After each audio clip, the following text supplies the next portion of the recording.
누가복음 15장 1절입니다.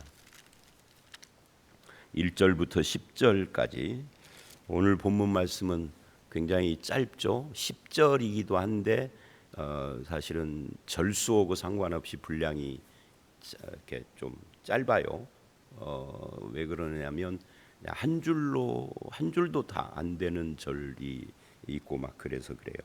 뭐 그게 중요한 건 아니고, 이 누가복음 15장은 굉장히 유명한 장이죠. 내일 말씀인 11절 이하의 탕자의 비유 때문에 그렇습니다. 내일 말씀은 11절부터 32절까지예요. 굉장히 또 길죠.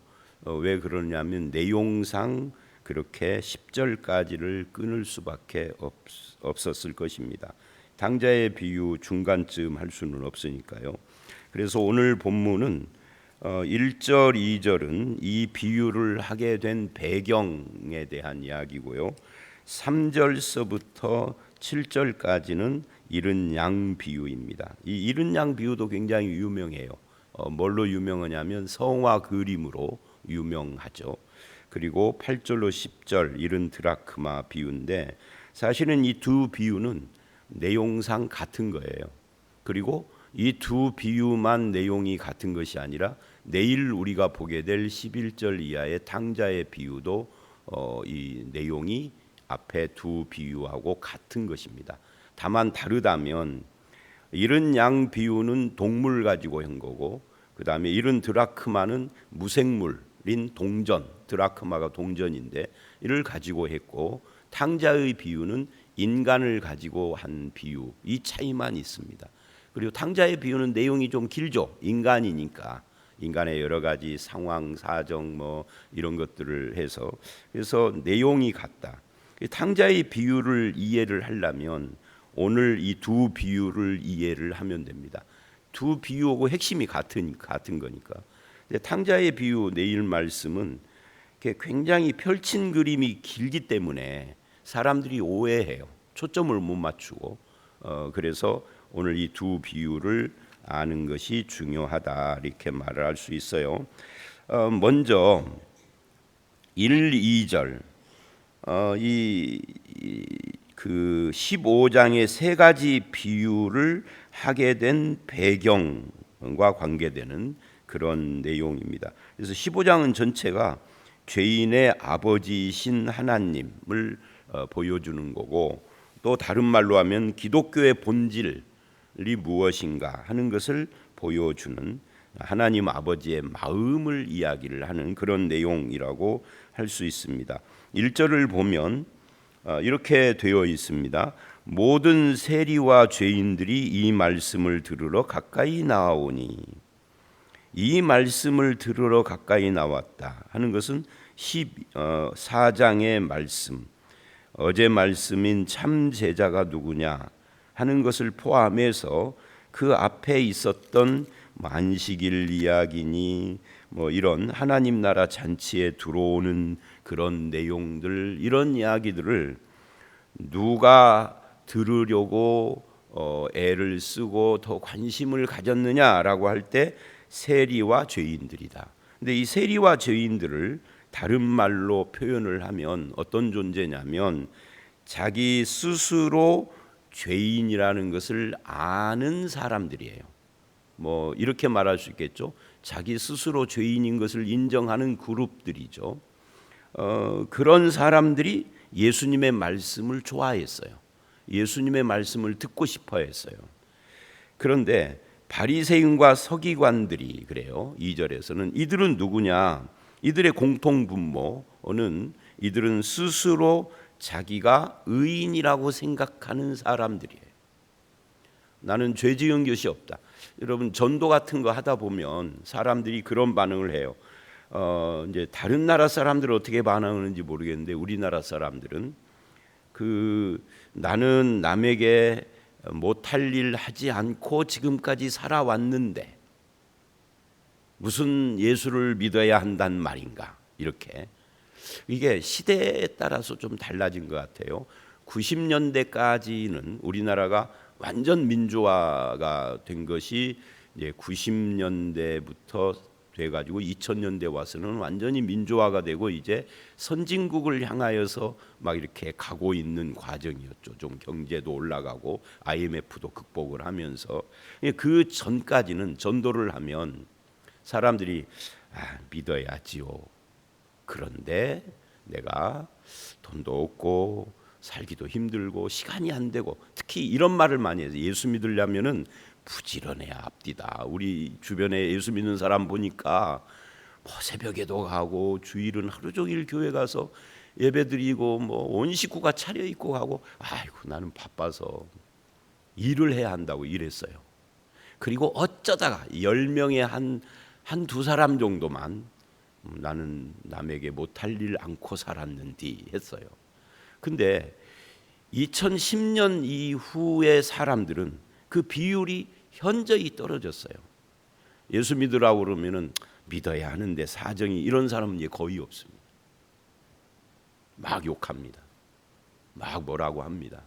그리고 내가 못할 일 않고 살았다는 말을 하는 사람이 더 많아졌습니다. 여러분도 피부로 느끼죠? 아마 그러실 거예요. 시대가 바뀌었어요. 우리나라 분위기가 바뀌고 여기에는 이제 기독교가 잘못한 부분이 좀 있죠.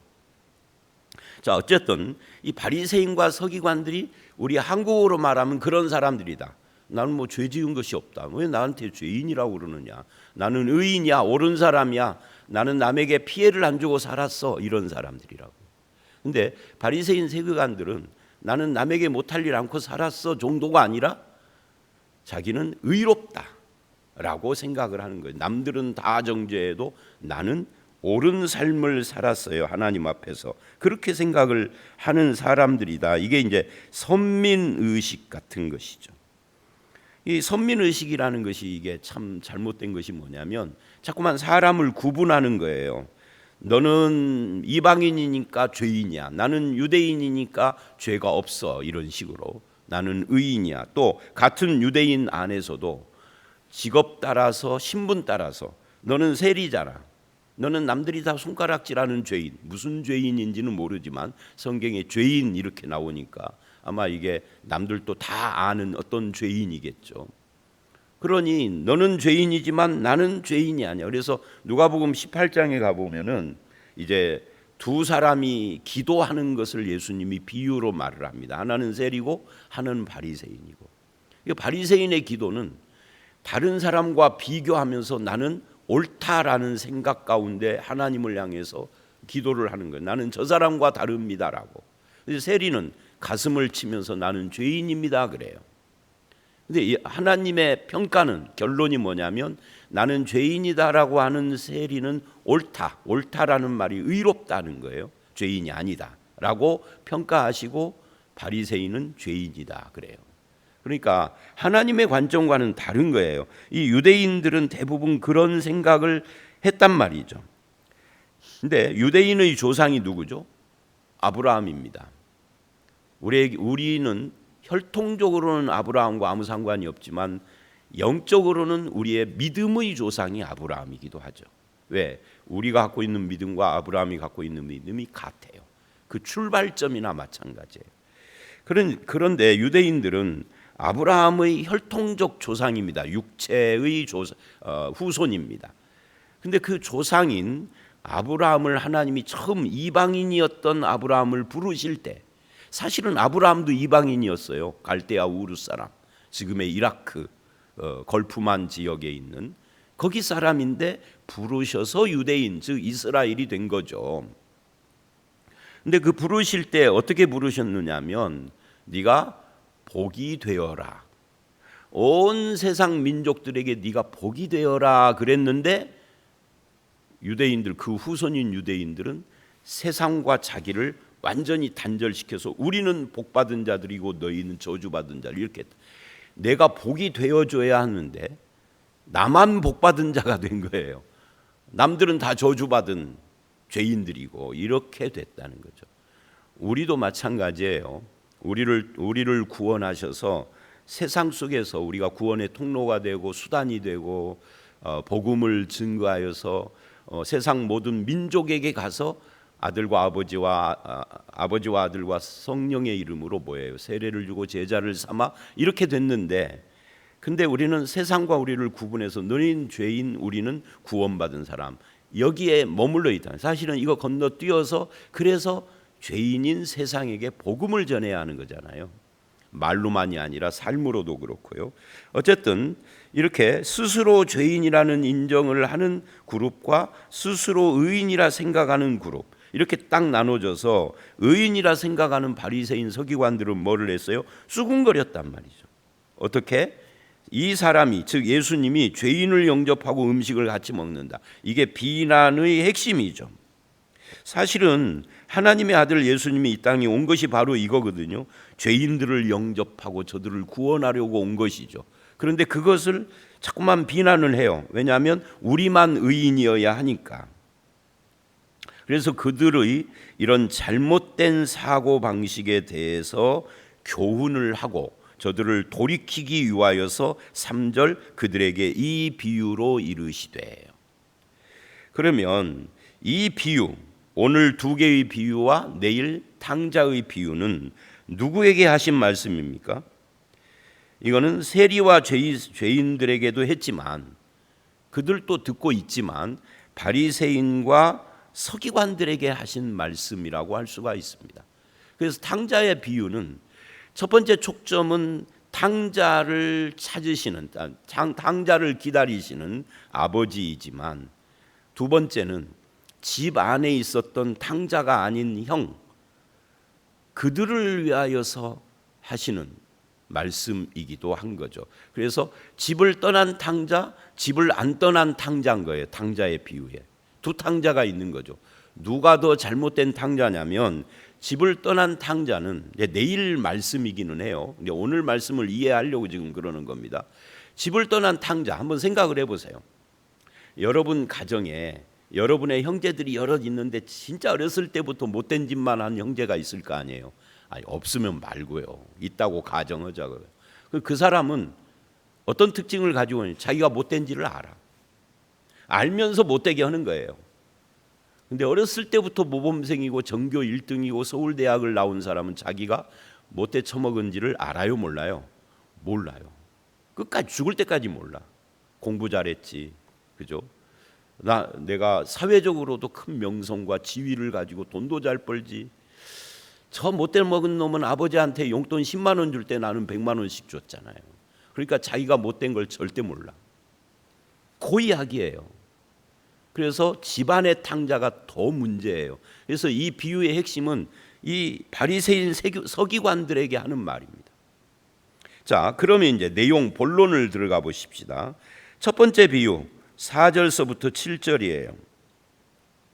자, 이 비유는 우리가 잘 압니다. 양 100마리 중에서 한 마리를 잃고 99마리가 있는데, 그 99마리를 목자가 어떻게 하느냐면 두고 그래요. 들에 두고. 이게 여러분 이 비유입니다. 비유를 볼 때는 핵심 초점이 어딘가 그 하나의 초점을 건져내는데 치중을 해야지, 들은 뭐고 99의 숫자는 뭐고 하나라는 숫자는 뭐며 하나는 뭐다 뭐 이런 식으로 하면은 그건 이제 사실은 잘못된, 그렇게 성경을 보면은 이게 이단으로 가는 길이 될 수도 있어요. 이 성경을 특히 비유를 볼 때는 그렇게 보는 거 아닙니다. 도대체 이 비유의 핵심이 뭔가를 봐야 해요. 근데 이치적으로 이게 비유가 아니라 실제라고 하면은 여러분이 목동이고 99마리를 들에 두고 한 마리를 찾아갈 수 있을까요? 그 99마리를 어떻게 되고요? 이거 다 흩어져 버리죠. 한 마리 잃은 것이 문제가 아니야. 99마리를 다 잃을 수 있어. 아니면 강도들이 와서, 도둑들이 와서 다 데리고 가버릴 수 있어. 늑대가 와서 잡아먹을 수도 있어. 사실은 99마리를 지켜야 돼요, 현실적으로 보면. 근데 비유는 현실이 아니라 비유예요. 그러니까 우리가 이 비유를 내가 현장에서 들을 때 99마리는 어떻게 하지? 여기에 꽂히면은 무슨 말인지 이해를 못하게 돼. 거기에 꽂히면, 설교도 그렇게 듣더라고요, 사람들이. 설교도 듣다가 이해 안 되는 뭔가 하나 단어가 나오면 거기에 꽂혀서 뒤를 안 들어. 그리고 헛소리를 해. 설교만 그러는 게 아니라 회의를 해도요, 사람 말을 이해를 못하고 뭐 하나에 꽂혀가지고 그러는 경우가 많아요. 여기서 들에 두고 이거에 꽂히면 안 돼요. 이거는 실제 이야기가 아니라 비유다. 비유의 초점은 잃어버린 양 한 마리에 있는 거예요. 그리고 가장 중요한 것은 그 한 마리에 대해서 목자가 어떻게 하느냐, 이게 중요한 거예요. 그래서 99마리를 두고 잃은 것을 찾아내기까지, 보세요, 찾아내기까지, 이 말은 뭐예요? 못 찾으면 끝까지 찾는다는 이야기죠. 그래서 끝까지 찾아다니지 않겠느냐, 그리고는 찾으면, 이렇게 이야기를 하는 겁니다. 여러분, 이 비유에서 우리가 찾아내기까지라고 하는 이것은 목자의 마음인데, 비유상 목자는 누구를 말하는 걸까요? 하나님을 말하는 겁니다. 잃은 양은 죄인을 말하는 거고요. 바리새인 서기관 너희들이 그렇게 멸시하고 죄인이라고 손가락질하고 수군거리는 그들이 잃은 양 한 마리다. 근데 하나님은 그 죄인인 잃은 양 한 마리를 찾기까지 멈추지 않는 분이다. 이 이야기를 하고 있는 거예요. 근데 더 재미있는 것은 이거예요. 찾아냈어요. 즐거워 어깨에 메고. 이 목자가 즐거워하는 것은 하나님이 즐거워하는 것이죠. 그래서 즐거워 어깨에 메고 집에 와서 뭐를 합니까? 벗과 이웃을 불러 모으고, 그리고 마을 잔치를 합니다. 나와 함께 즐기자, 나의 잃은 양을 찾아내었노라. 자, 여기서 우리가 이런 걸 생각을 해봐야 돼요. 잃은 양 한 마리가 얼마일까요? 얼마인지 모르겠어요. 우리나라는 또 양 별로, 양 보려면 양떼 목장 같은 데나 가야 보니까.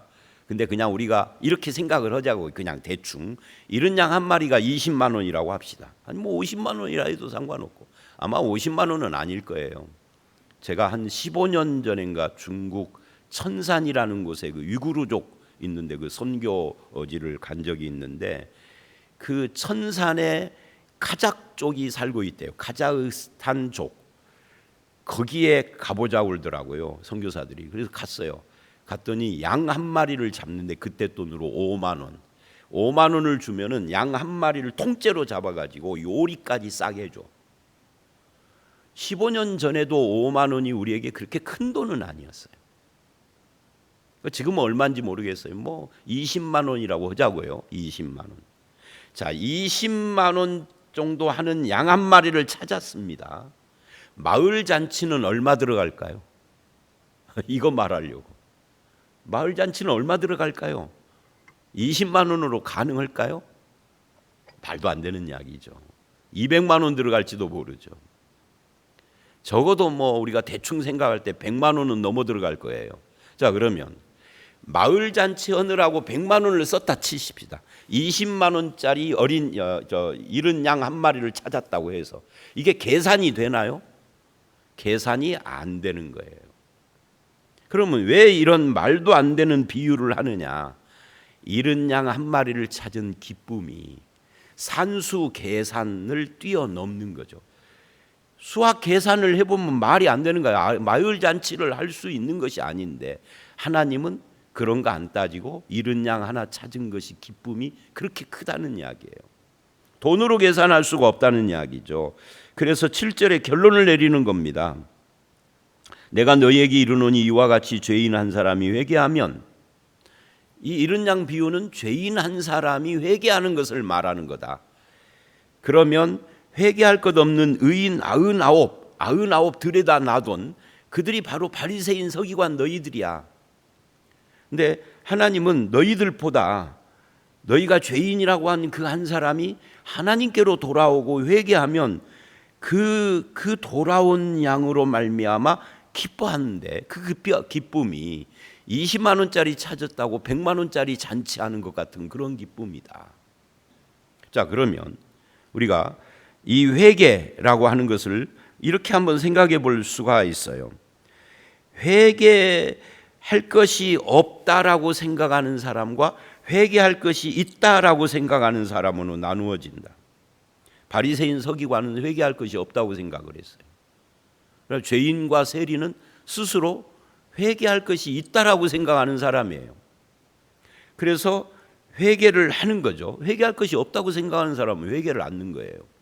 회개를 하면 하늘의 기쁨이 이렇게 크다. 그 다음에 또 이런 것도 생각을 할 수 있어요. 이 회개에서 여러분, 회개는 또는 회개라고도 할 수 있고 회개와 믿음으로 구원받는 거니까, 구원은 내가 예수를 믿은 것입니까? 하나님이 나를 찾으신 겁니까? 이 비유에 의하면 내 쪽에서 보면은 내가 예수를 믿고 회개한 거예요. 그런데 하나님 쪽에서 보면은 야 이놈아, 그게 다가 아니야. 내가 너를 찾은 거야. 이렇게 말을 한다고요.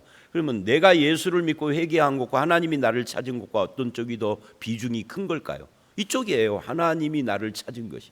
내가 그걸 성경을 알고 배우기까지는 몰랐었을 뿐인 거죠.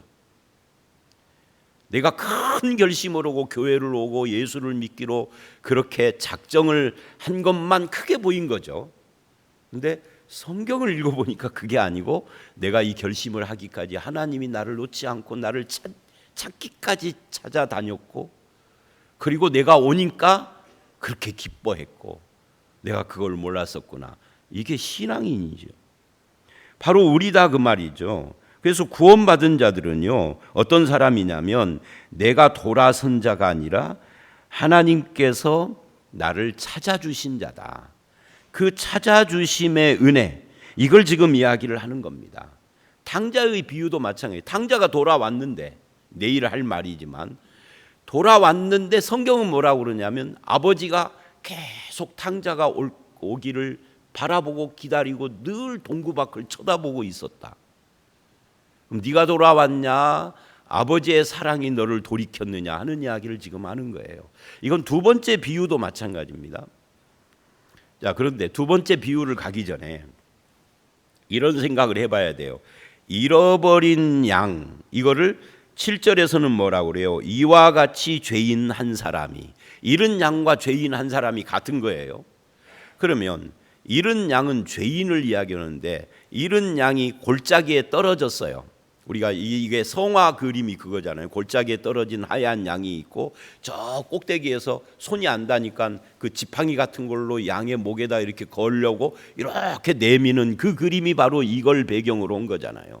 그러면 요 잃어버린 양, 죄인인 이 양은 골짜기에서 뭐 했나요? 도둑질 했나요? 뭐 지나가는 애들 삥을 뜯었나요? 사기를 쳤나요? 강간을 했나요? 우상숭배를 했나요? 뭐를 했나요? 그냥 골짜기에 이뤄진 상태로 있는 거예요. 그러니까 죄란 뭐냐? 이제 구원이란 하나님께서 나를 찾으신 거예요.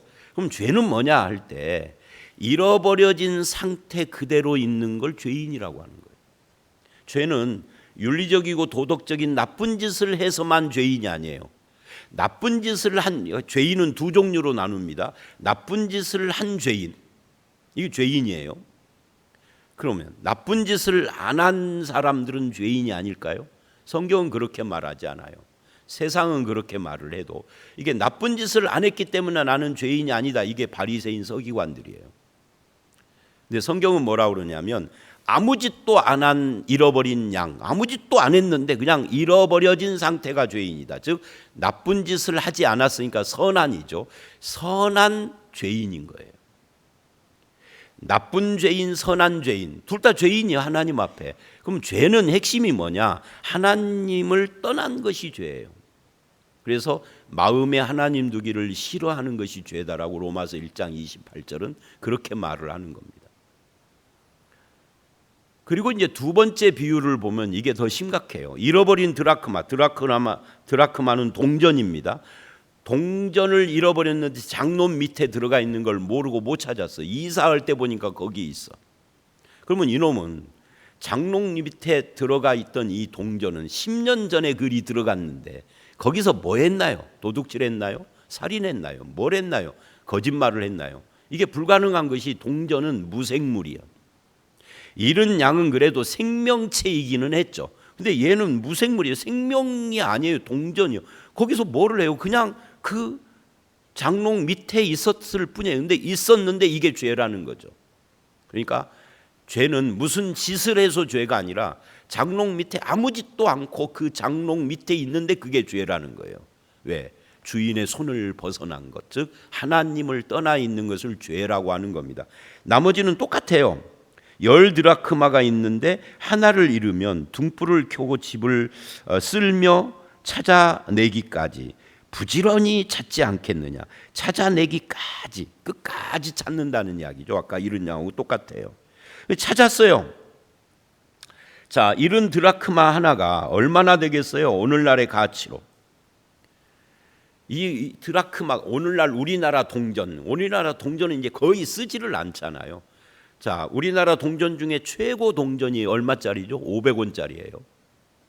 그나마 이제는 거의 쓰지도 않지만 500원을 찾았어요.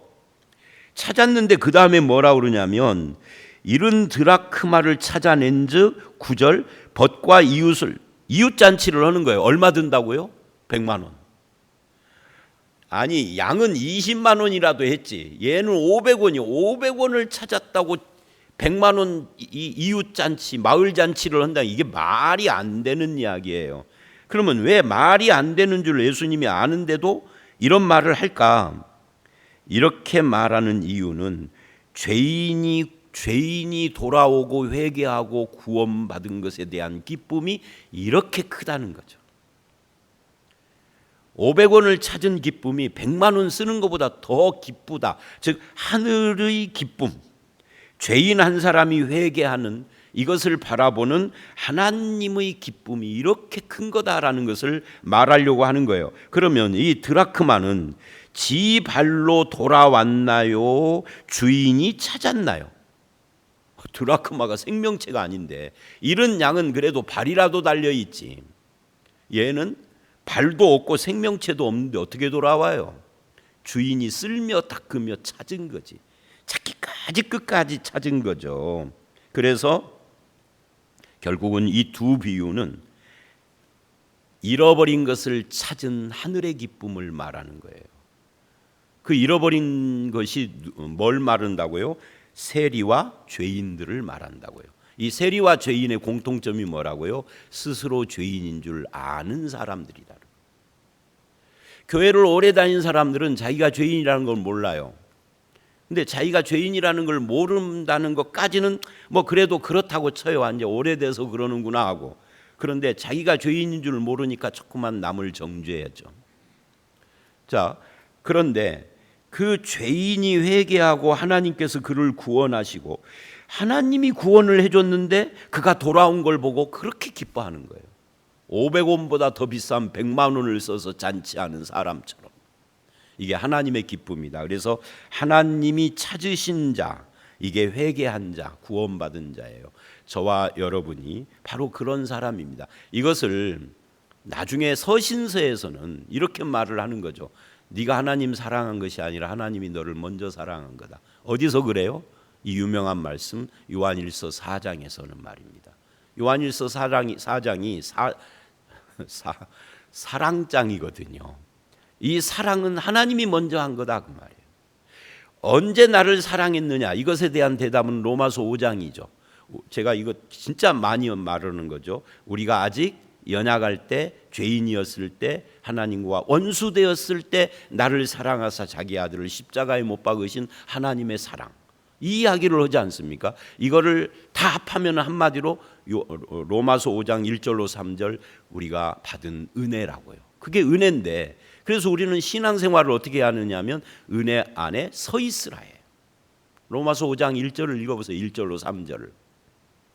자, 그래서 바로 그 이야기가 이 이야기다. 그래서 우리는 어떻게 반응을 해야 돼요? 은혜 안에 서 있을 뿐만 아니라 감사해야 하는 거죠.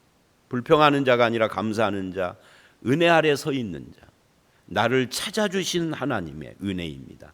그게 저와 여러분인데 평생 이 은혜를 잊지 않고 구원받은 자리에서 죄인이었던 자가 하나님의 백성이 된 이 은혜 아래서 감사, 찬양, 영광 돌리며 살아가는 그런 저와 여러분들이 되시기를 주의 이름으로 축원합니다. 함께 기도합니다. 하나님 아버지, 우리는 예수를 믿은 지 오랜 세월이 지나면서 죄인이었었다, 내가 바로 세리였었다라는 사실을 잊어버릴 때가 있습니다. 나도 죄인이었었던 때가 있었는데 하나님이 나를 찾아주셨고 예수 그리스도의 십자가의 은혜로 구원해 주셨고 우리가 구원받은 거 회개하고 주님께 돌아온 것을 그렇게 기뻐하시는 하늘 아버지가 계셨던 것을 다시 한번 생각을 합니다. 우리가 이 땅을 떠날 때까지 그 은혜를 기억하게 하시고 잊어버리지 않게 하시고 주님의 그 기쁨에 늘 동참하여 감사함으로 살아가며 은혜 가운데 서 있는 삶을 살게 하여 주시옵소서. 아버지 하나님, 나와 같은 죄인들을 바라볼 때에도 아버지 하나님, 저들에게 하나님의 은혜를 구하게 하시고 아버지, 우리가 이 땅에 살아가는 동안 또는 교회가 이곳에 세워져 있는 한 아버지 하나님, 이 교회가 죄인을 구원하는 교회, 아버지 영혼을 찾는 교회, 영혼을 세우는 교회가 되게 하여 주시옵소서. 예수님 이름으로 기도드려 싸움나이다. 아멘.